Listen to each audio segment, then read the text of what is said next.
தலைப்பு: the photo drama of creation. சிருஷ்டிப்பின் புகைப்பட நாடகம். பக்கம் 61.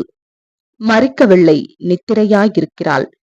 விதவையின் மகன் உயிரோடு எழுப்பப்பட்டான். லாசரு உயிரோடு எழுப்பப்படுதல். நீரே கிறிஸ்து.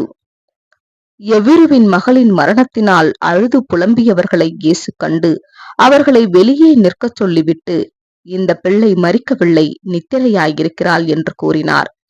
பின்பு அவளை உயிரோடு எழுப்பினார். மனிதன் மிருகம் இறப்பதைப் போல் இறப்பதில்லை. மனிதனுக்கும் மிருகத்திற்கும் மரணம் என்பது ஜீவன் நின்று போவதை அர்த்தப்படுத்தினாலும், உயிர்த்தெழுதலின் மூலமாக கிடைக்கப் போகும் மற்றொரு ஜீவியத்திற்கான உன்னதமான வாக்குத்தத்தங்களை தேவன் மனிதனுக்காக வாக்களித்திருக்கிறார். வாக்குத்தத்தம் பண்ணப்பட்டவைகளை பெற்றுக்கொள்வதற்கென்று மனுக்குலம் மரணத்திலிருந்து மீட்டுக் கொள்ளப்படும் என்பதற்கான அநேக வாக்குறுதிகள் இருக்கின்றன. எனவேதான் வேத வாக்கியங்கள் மனிதன் மரித்துக் கொண்டிருக்கின்றான் என்று சொல்லாமல் நித்திரையில் இருக்கின்றான் என்று குறிப்பிடுகின்றன. உயிர்த்தெழுதலின் காலையில் நித்திரையில் இருக்கும் அனைவரும் எழுப்பப்படுவார்கள் என்று வாக்களிக்கப்பட்டுள்ளது.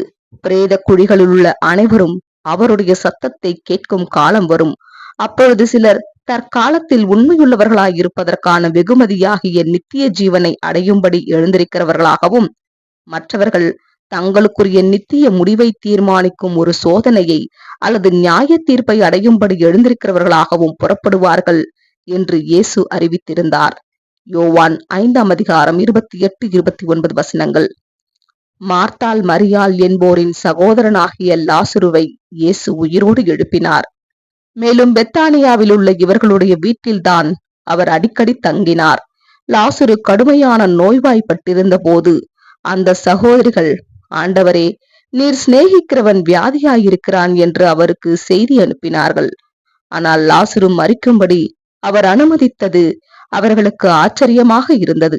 இந்த காரியத்தை குறித்து தமது சீஷரிடம் குறிப்பிடும் போது, நம்முடைய சிநேகிதனாகிய லாசரு நித்திரை அடைந்திருக்கிறான் என்றும், சிறிது நேரத்திற்கு பின் இயேசு அவர்களை நோக்கி, லாசரு மரித்து போனான் என்று கூறினார். ஒரு காலத்தில் நம்பப்பட்டபடி மரித்தவர்கள் பரலோகத்திற்கோ உத்தரிக்கும் ஸ்தலத்திற்கோ நரகத்திற்கோ போகிறார்கள் என்பதை பற்றி அவர் ஒரு வார்த்தை கூட சொல்லவில்லை. யோவான் 3:13 வசனம், 11:13-14 வசனங்கள், அப்போஸ்தலர் 2:29 முதல் 35 வசனங்கள்.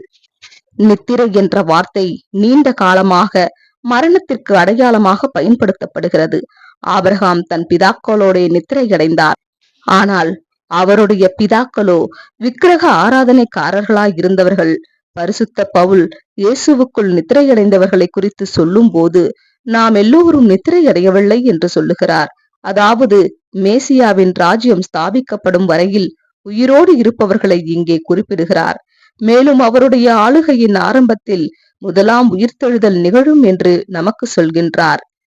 இவர்கள் நித்திரை செய்வது பரலோகத்திலோ உத்தரிக்கும் ஸ்தலத்திலோ வேதனைக்குரிய நரகத்திலோ அல்ல. பூமியின் தூளிலே நித்திரை பண்ணுகிறவர்கள் விழித்து எழுந்திருப்பார்கள் என்று வேத வாக்கியம் தெரிவிக்கிறது. அப்போது சிலர் நட்சத்திரங்களைப் போல பிரகாசிப்பதற்கும், மற்றவர்கள் தங்களுடைய மனம் திரும்புதலையும் உண்மைத்தன்மையையும் நிரூபிக்கும் வரையில் நித்திய நிந்தைக்கும் இகழ்ச்சிக்கும் என விழித்தெழுந்திருப்பார்கள். தானியேல் 12:2 ஆமேன்.